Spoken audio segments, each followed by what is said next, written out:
My presentation today is for frustrated political activists with big hearts. And my hope is simple. I want to spark your curiosity about money and why it quietly influences every issue we care about. Every healthy society has a foundation. We care about each other, we share the bounty and the hardships, and we aim to be fair about it. Today, I'm suggesting there is a foundational tool that forms how well we care, share, and whether we are fair and flourish. And that is the money system. Money quietly influences every issue we care about: war and peace, race and gender, equality, justice and democracy, caregiving, poverty and plutocracy, the environment, and especially climate change.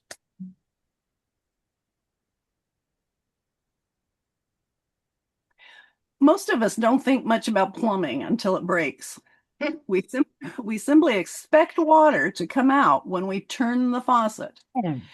And the money system is much the same. It quietly connects every household, every individual, every business, every school, every government, every war and peace initiative.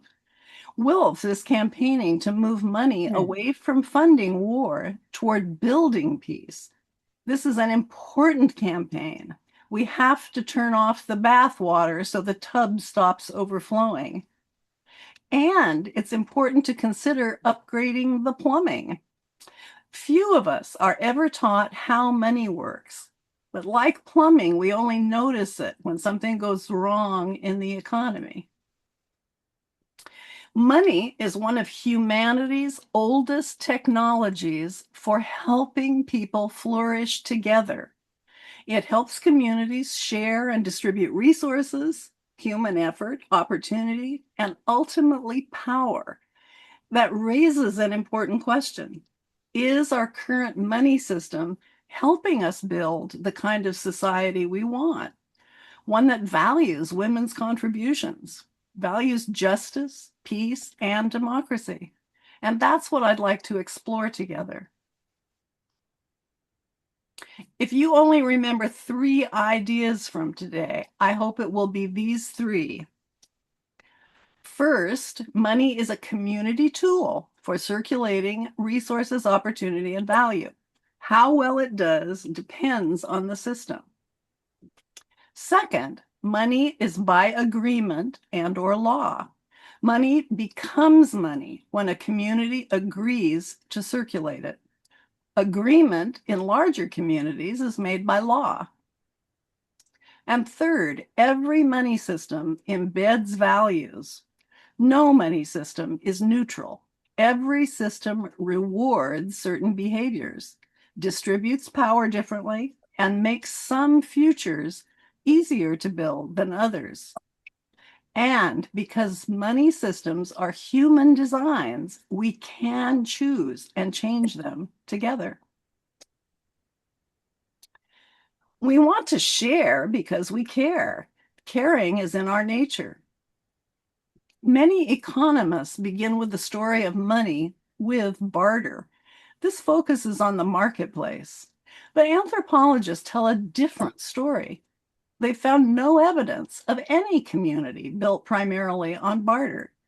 Early communities operated through relationships, gift giving, reciprocity, shared obligations, and trust.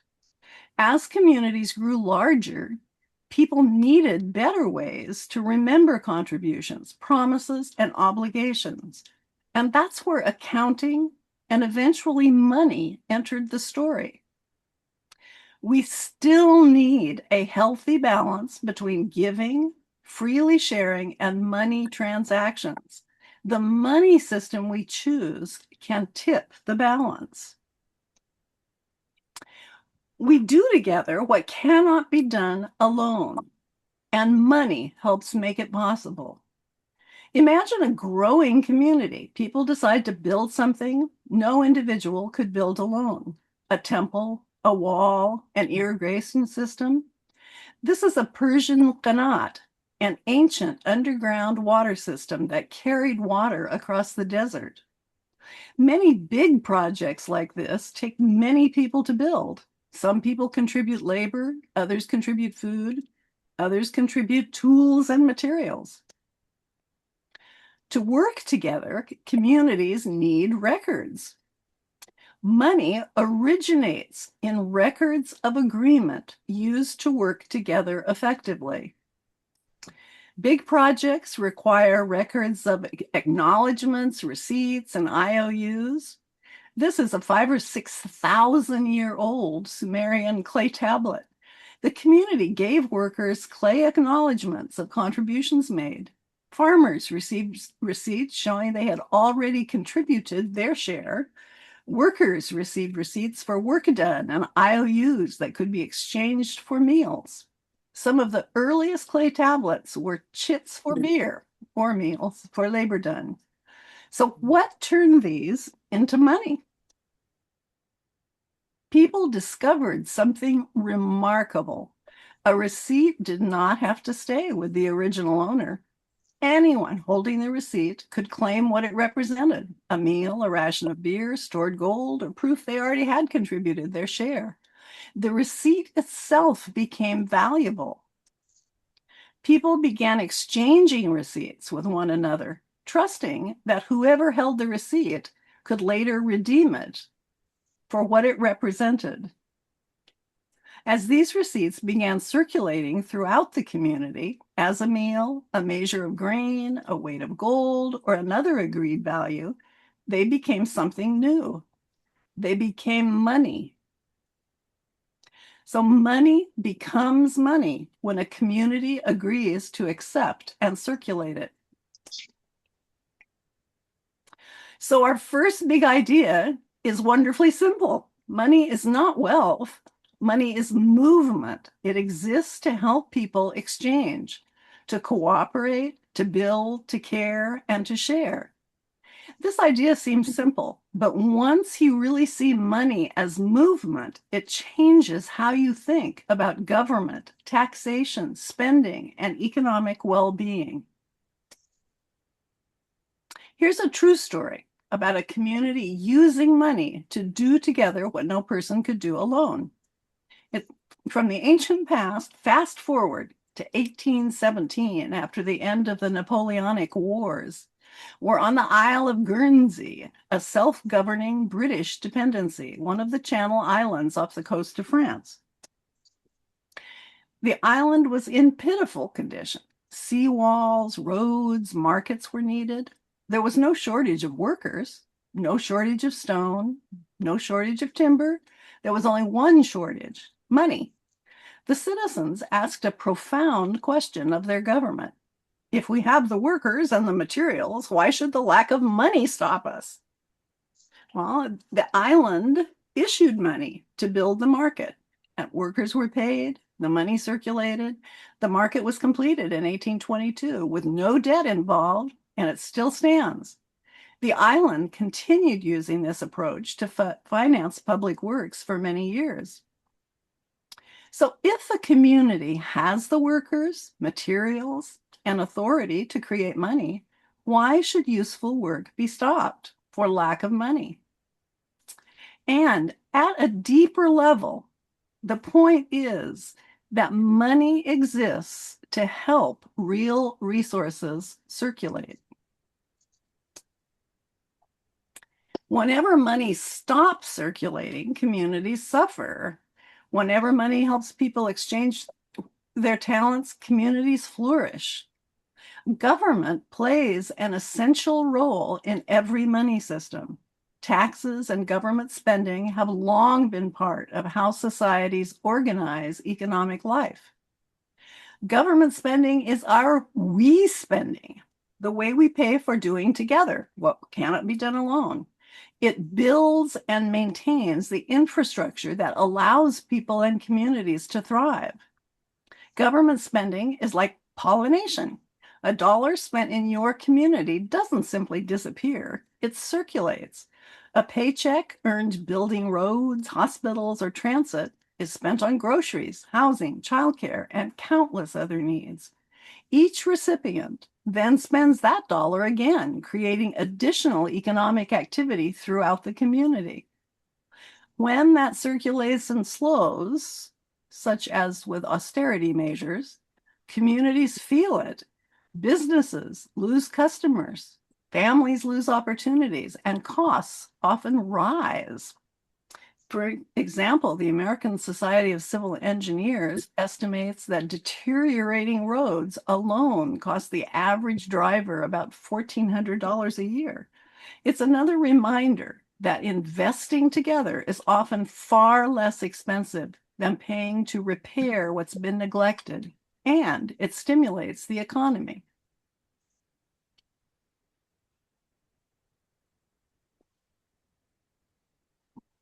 Here's our second big idea. Money does not simply appear.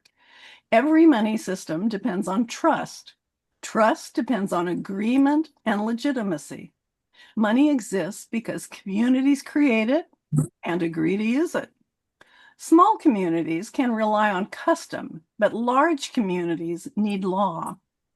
Law determines what counts as money, who creates it, how it enters circulation, and who governs the system.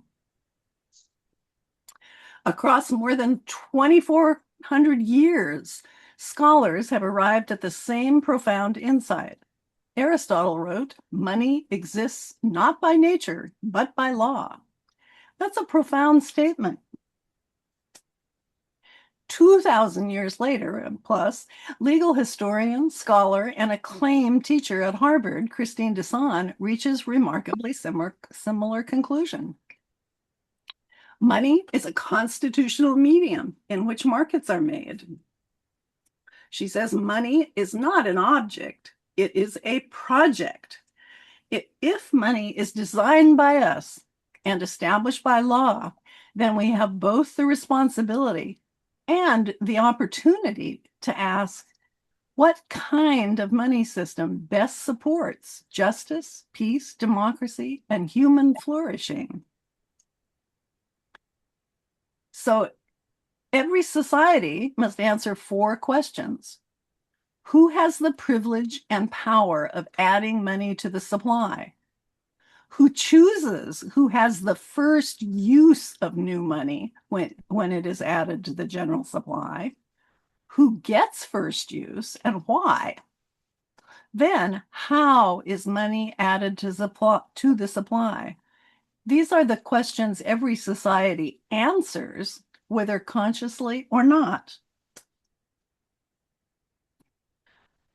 Marshall McLuhan is said to have said, "Money is among the secrets which are kept by disbelief."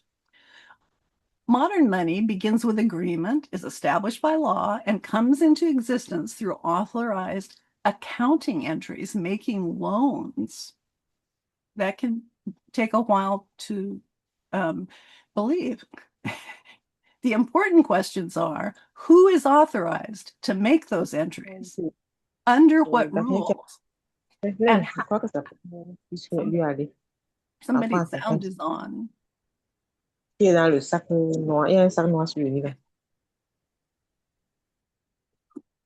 How do those choices direct the flow of resources and opportunity? Let's look at the system we have chosen. When we think about improving our money system, we wonder, can ordinary citizens make a difference? For much of the past few hundred years, the money system received surprisingly little public attention. Many economists treated money largely as a neutral factor, rather than as an institution whose design might shape society. Many politicians and public leaders still give relatively little attention to how money is created or how its design influences public outcomes. Even central banks often described money creation in ways that were difficult for the public, and sometimes even students of economics to understand. Following the 2008 financial crisis, a small citizen organization in the UK called Positive Money lobbied Parliament to take a closer look. They succeeded, and Parliament asked the Bank of England to study the question and publish its findings. In its 2014 first quarter, the Bank of England produced a report, Money Creation in the Modern Economy. It was an eye-opener, shifting global conversations about the money system out of the closet and into the open air. Here, the Bank of England statement. Here, the majority of money in the modern economy is created by commercial banks making loans. When the Bank of England studied the creation of money, the addition of money to the supply, and came out with a clear, simple statement, economic departments around the world began to speak more freely about money creation and gradually began to question whether the system in place was really serving our best interests. And note, that was slightly more than 10 years ago. Today, nearly every country in the world uses some variation of this system. So what are its two defining features? One, the private commercial banking system has the privilege and power of adding most new money to the supply. Like other private businesses, commercial banks have fiduciary responsibilities to their shareholders and must earn profits. Two, most new money enters circulation when these banks make loans. New money is created together with new debt. Because borrowers must repay both principal and interest, the system creates powerful incentives toward profitability and economic growth. So every design rewards some activities more than others. One important consequence of this design is that it tends to undervalue the care economy. When profit-driven commercial banks add new money to the supply by making loans, they naturally favor activities that generate reliable financial returns. What is counted and what counts gradually become the same thing. Caring rarely produces high financial returns, yet it is one of the foundations of every healthy society. When caring is systemically undervalued, the work of caring, and often the people who do it, can also be undervalued.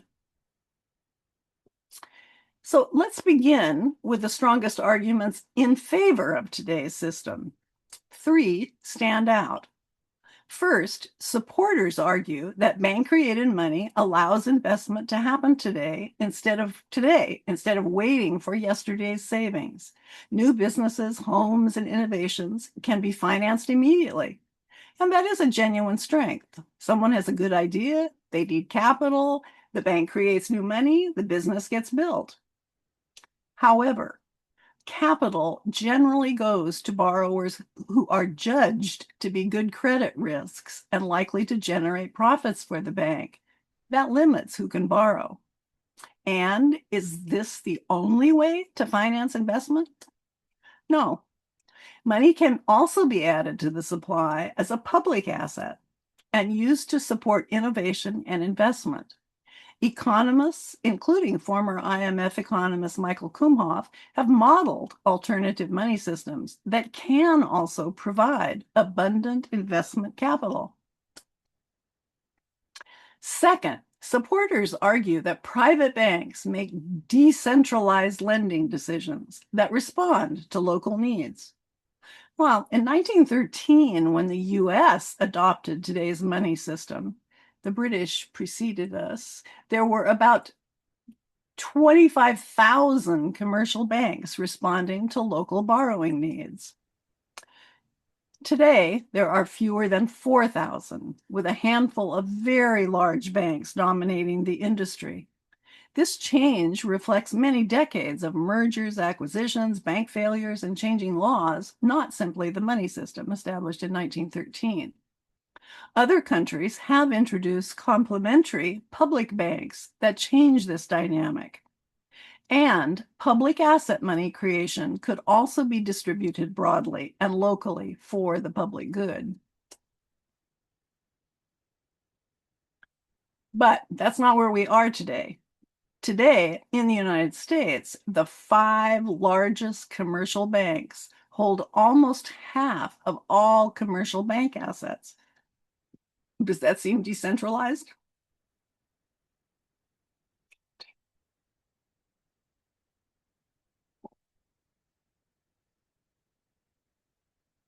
Here's the US money supply since 1960. Over time, more money has been added to the economy. Communities periodically need additional money, but how much is needed and whether the goal is to maintain the value of money or gradually reduce it is one of the most important design decisions in any money system.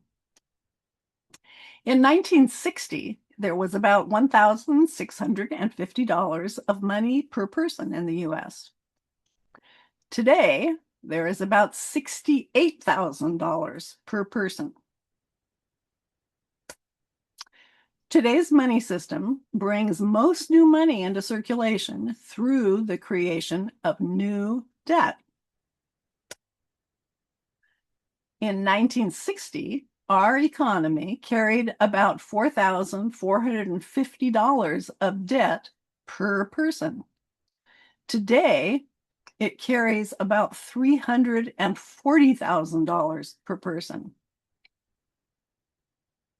Notice that the total debt is much larger than the money supply. Why is that? Remember our first principle, money circulates. The same dollar can support many debt relationships as it circulates through the economy. Imagine a bank creates $1,000 by making me a loan. The money supply increases by $1,000. Later, after I spend it, that same $1,000 can be borrowed, lent, invested, or relent many times. The money supply remains $1,000, but the debt supported by that circulating money can grow much larger. What does this level of debt and the rate at which it grows mean for the stability of our economy? What does it mean for our peace of mind? What does this design set in motion? Every money system design sets something in motion. Today's design creates a chain of consequences that deserve our attention. So here are 3 consequences of debt credit money. First, when most new money enters the economy as loans, debt must continually grow if the money supply is to grow. Debt itself isn't the problem. Borrowing can be enormously useful. The question is whether creating most of our money through debt is the only way to finance a modern economy. Second, because most new money enters circulation as interest-bearing debt, the economy is under continual pressure to grow. Growth has brought extraordinary benefits, but when it becomes an imperative rather than a choice, we can begin to value expansion over stewardship, extraction over regeneration, and profits over broader measures of human well-being.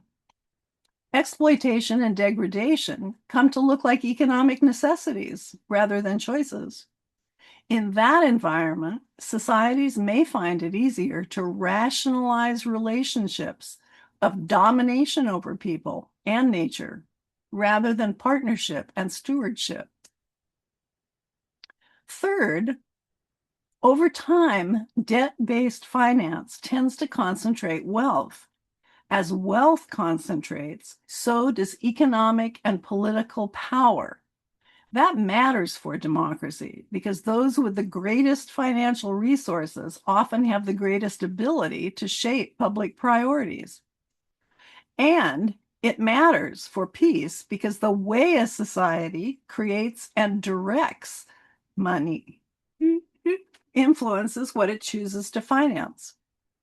Whether resources flow toward weapons or diplomacy, toward reconstruction after conflict, or investment in preventing conflict, is not only a budget decision, it is also influenced by the design and incentives of the money system itself.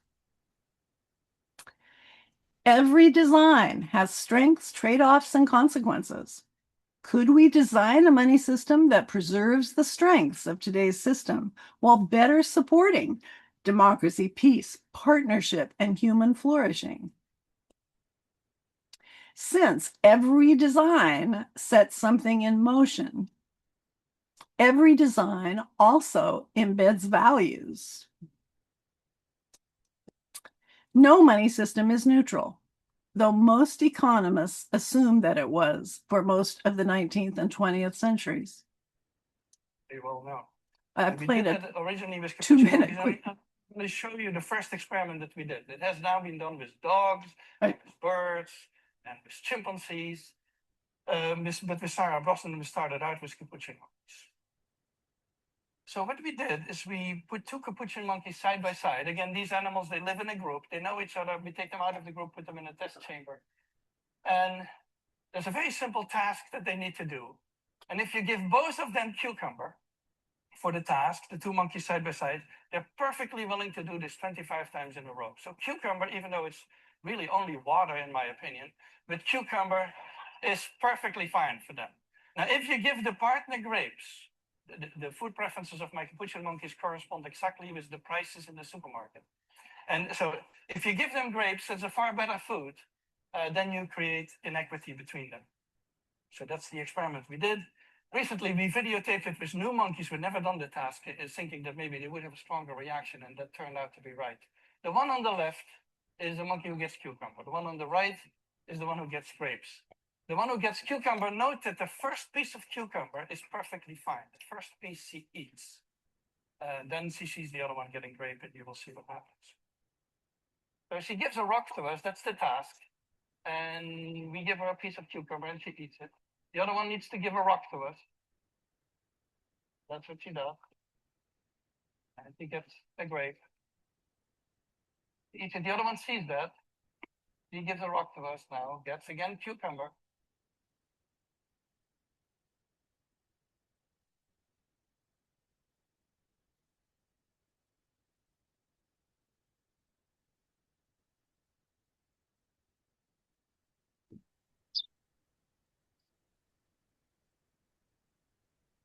He tests a rock now against the wall. He needs to give it to us.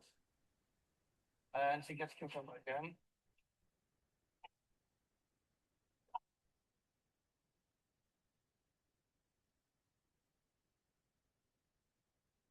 So this is basically the Wall Street protest that you see here. Well, I apologize. I clicked too fast and didn't get to set up that video. My premise is really simple in terms of embedded values, that fairness is a deeply rooted human value, and that we cannot have peace and justice without fair public systems. We want a fair justice system, a fair decision-making process, and we want a fair money system. I mean, we all kind of chortled over the capuchin monkeys and banging on the table and checking their rock to see if it was actually a good money. But there is a truth there that fairness is important to us. So we spent a lot of time talking about banks and debt and economics, but at its heart, money is something simpler. Money is a community tool. It is one of humanity's oldest technologies for sharing resources, energy, and power. Because money is created by law, that means it is not simply a force of nature. We choose its design. And the design we choose embeds values that help determine how communities flourish. And that's why this conversation matters. It isn't just about money. It's about the kind of society we want to create together. Interesting. So we cannot have lasting peace, justice, and democratic decision-making or genuine freedom without a money system designed to support them. Money is a societal fulcrum. It isn't the only key, but small changes in its design can have profound effects throughout society. Our money system both reflects and reinforces our worldviews. Today's design tends to frame economic life in terms of scarcity and competition. Over time, we begin to see ourselves primarily as competitors rather than collaborators, and we train accordingly. And worldviews matter. Our vision of the economy is a reflection of the money system's design and values. A common contemporary definition of economics reads, economics is the social science that studies how individuals, businesses, governments, and societies allocate scarce resources to satisfy their needs and wants. It examines the production, distribution, and consumption of goods and services, focusing on how people make choices in the face of scarcity. Essentially, economics explores how we deal with limited resources to fulfill unlimited desires. Well, this vision of the economy is reflected in the money system, or a reflection of it, however you want to see that. And increasingly, we understand that cooperation and collaboration are just as fundamental to flourishing as competition is. So here's a revised definition of economics we can choose. Economics is the social science that studies how individuals, businesses, governments, and societies allocate resources to satisfy their needs and wants. It examines the production, distribution, and consumption of goods and services, focusing on how people make choices in the face of scarcity and abundance. Essentially, economics explores how we deal with Earth and Earthlings' resources to achieve our goals for satisfying healthy lives. So a different money system could encourage a worldview of enough and collaboration rather than scarcity and competition. When everyone has a seat at the table, democracy becomes a practice of solving problems together and flourishing. Think of a garden. The irrigation system doesn't determine what each plant becomes, but it does determine where the water flows. A money system works the same way. Since money is created by law, we choose its design. That design determines where money and with it opportunity, investment, and purchasing power flows. Some outcomes become easier, others become harder. So design creates incentives. Incentives shape behavior, and behavior shapes society. Design shapes flourishing.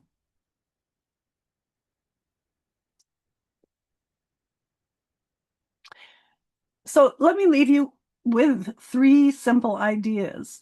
We began by asking, what is money? I suggested that money is one of humanity's oldest technologies for helping communities flourish together. Along the way, we explored 3 simple ideas.